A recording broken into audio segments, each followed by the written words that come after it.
Okay? Now that you know how to do an auto email, let me add a little twist to it or show you a little extra tips for your information here.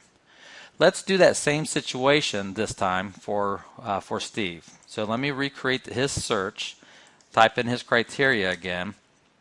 Same price range, 200 to 300, three or more bedrooms and 2 or more baths. And then when I go to my results, this time I've got the same 15 listings, but let's say I know right now that he doesn't like a few of these listings. So I'm going to select these 4 listings because I know he doesn't like them. He's already seen them. He's already told me about them. So what I'm going to do is before I save this as an auto email, what I'm going to do is refine the search criteria and I'm going to discard those criteria. Now I'm down to 11 results, and now when I go and save this as a new auto email, it's going to send just those 11 and not the 4 deleted ones. So when I scroll down here a little bit more, you're going to see that the search criteria now says the same criteria, but 4 listings have been discarded. So it's only going to send those 3 that have been saved, or the 11, but not those 4 that were expired there. Okay? And then let me show you another situation here. If I do that same search again, let me show you another one little option that you have. 200 300,000 for 3 bedrooms or more, 2 or more baths. And now I get the same 15 matches, but this time I'll do the opposite. I'm going to select the properties that I know he likes. Before I save this, I'm going to hit the refine button. I'm going to hit the narrow button. By hitting the narrow button, that means I like these 4 houses. And now when I hit the save button and I save it as a new auto email, what this is going to do, let me show you in the criteria here. It says this page saves the below search criteria 4 listings plus all new matches as an auto email. So it basically did not send those 11 that I didn't select. It's only going to send the 4 that I did select plus anything new from this moment forward. So that's another option to doing the same auto email. And then one last option to doing an auto email is the concierge mode. You can save an auto email in a concierge mode, which means that it will not send those listings to your client until you look at them and you approve them that you like them.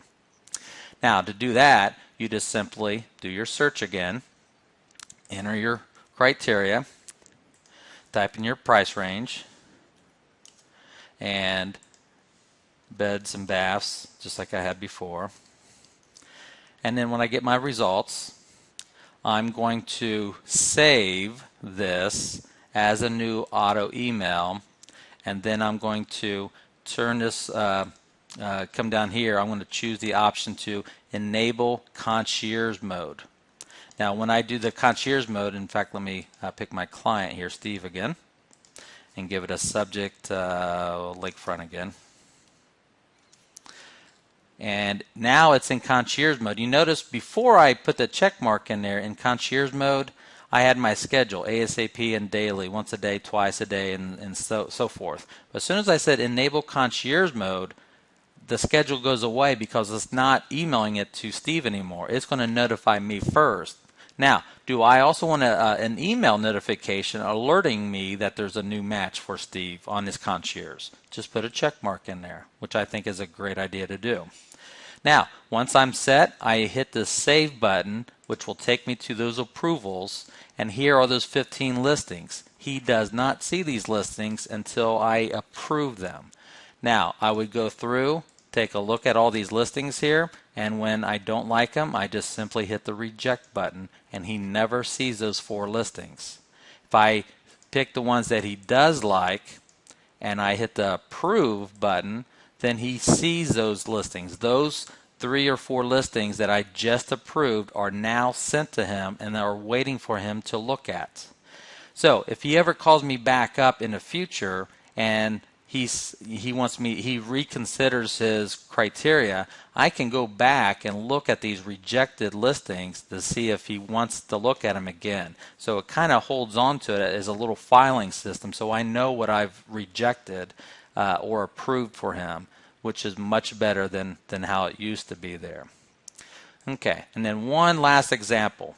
Let's say I do this search and I enter my criteria again. And this time I make a rookie mistake and I get to the results and I go down, I hit the save button, and I meant to save it as an auto email, or let's say at the time maybe Steve didn't want this search set up as an auto email, and I made that decision to save it just as a search, not as an auto email. Well, if I save this as a search and I give it a name such as SFR Metairie, we'll just call it Metairie, that's fine, and I link it to Steve, and this time I hit save. Now what I can do is, if I made that mistake and I realize that Steve wants this turned on, well, it is not an auto email, it is a saved search. So I need to go to my saved searches, find that search for Steve right here, and I need to activate it as an auto email. So I just click on it, I go to settings, and then right here above the top I click on turn this saved search into an auto email. By clicking on that, it's going to take me through that same process that I just showed you, where I can give it a name, link it to the right person, the message, the concierge mode, ASAP daily, and then hit save. And you'll notice now it is not a saved search. It is now under my auto emails, and it's right here for Steve as an auto email. So that's how you can do a saved search or auto email. And I hope that explains a lot, and I hope you utilize this and practice this with some of your clients, or maybe with your own contact record, and hopefully this makes sense for you. Thank you.